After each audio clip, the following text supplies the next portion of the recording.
નમસ્કાર, આપ જોઈ રહ્યા છો વીટીવી ન્યૂઝ. હું છું આપની સાથે વત્સલ. બુલેટિનની શરૂઆત કરીએ ગાંધીનગરથી. તો ગાંધીનગર મેટ્રો ટ્રેન રૂટના કેબલ પણ હવે સુરક્ષિત નથી.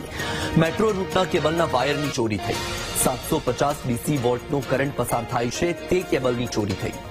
ટ્રેનના કેબલ ચોરાતા વ્યવસ્થા અટકી પડી. કોઈ જાણભેદુ અથવા ઇલેક્ટ્રિકના જાણકારે ચોરી કર્યાનું અનુમાન છે. અત્યાર સુધીમાં 22 થી 25 લાખ રૂપિયાના કેબલની ચોરીનો અંદાજ લગાવવામાં આવ્યો છે. તો આ એક્સક્લુઝિવ સમાચાર વીટીવી ન્યૂઝ આપના સુધી પહોંચાડી રહ્યું છે. ગાંધીનગર મેટ્રો ટ્રેન રૂટના કેબલ પણ હવે સુરક્ષિત નથી. જી હા, કારણ કે કેબલની ચોરી થઈ છે. મેટ્રો રૂટના કેબલના વાયરની ચોરી થઈ.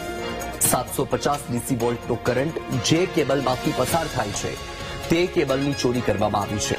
હવે એક અંદાજ એ પણ લગાવવામાં આવી રહ્યો છે કે આ કેબલની ચોરી જેણે કરી છે તે કોઈ જાણભેદુ હોઈ શકે છે કે કોઈ ઇલેક્ટ્રિકના જાણકારે જ ચોરી કરી હોઈ શકે છે. હાલ તો ટ્રેનના કેબલ ચોરાવાના કારણે મેટ્રો ટ્રેનની વ્યવસ્થા છે એ અટકી પડી છે અને આ પહેલી વખત આવું નથી બન્યું કે કેબલની ચોરી થઈ. એક અંદાજ એ પણ લગાવવામાં આવી રહ્યો છે કે અત્યાર સુધીમાં 22 થી 25 લાખ રૂપિયાના કેબલની ચોરી થઈ ચૂકી છે.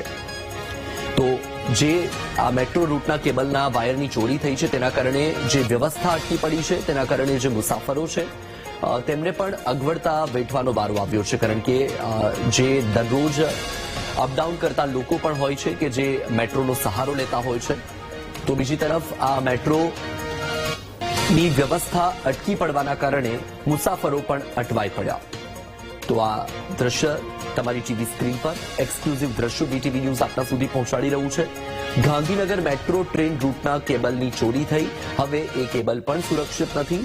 મેટ્રો રૂટના કેબલના વાયરની ચોરી થઈ. એક અંદાજ એ લગાવવામાં આવી રહ્યો છે કે કોઈ જાણભેદુ હોઈ શકે છે કે કોઈ ઇલેક્ટ્રિકના જાણકારે આ ચોરી કરી હોઈ શકે. પરંતુ હાલ તો ચોર કોણ છે તે દિશામાં તપાસ કરવામાં આવી રહી છે.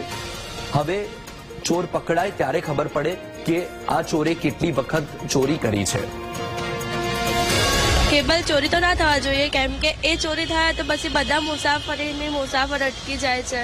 ટ્રેનમાં જ્યાં જે લોકોને ટાઈમ ટુ ટાઈમ પહોંચવું હોય એ બધી રીતે લેટ થાય છે, કેમ કે રૂટ ઉપર નીચેના રૂટ જે છે ત્યાં બધી સિગ્નલ્સ છે. તો સિગ્નલ્સના લીધે બધાને લેટ થાય પહોંચવામાં. તો બધા મેટ્રો ટ્રેનનો મુસાફર કરીને પોતપોતાની જગ્યાએ ટાઈમ ટુ ટાઈમ પહોંચતા હોય છે. મેટ્રોમાં જે આવી રીતે ચોરીઓ થતી હોય, આ કોબા બાજુ થઈ ચોરી આજે ત્યાં છાપામાં આવ્યું છે.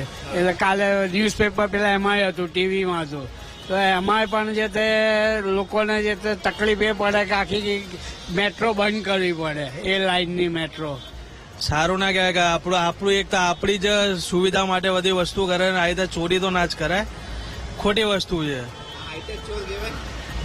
કહેવાય કેમ કે આવી ચોરી તો પહેલી વખત મેં જોઈ. કેમ કે આવી ચોરી કોઈ કે કરી હોય એ એમને ના કરવું જોઈએ 100%. એના કારણે કોઈને બી હાનક થઈ શકે છે, કોઈ માણસ અંદર ફસાઈ શકે છે, કોઈ માણસને કોઈ બી તકલીફ થઈ શકે છે. એ વસ્તુ એમને ના કરવી જોઈએ. તંત્રના માટે હું એક જ વસ્તુ કહું છું, હાથ જોડીને કે એવું તમે ના કરો કે બીજી કોઈ પબ્લિક હેરાન થાય અને એનું આવી ચોરી કરીને આ વસ્તુ જે તમે કરી રહ્યા છો, પ્લીઝ મહેરબાની કરીને આ બધું ના કરો.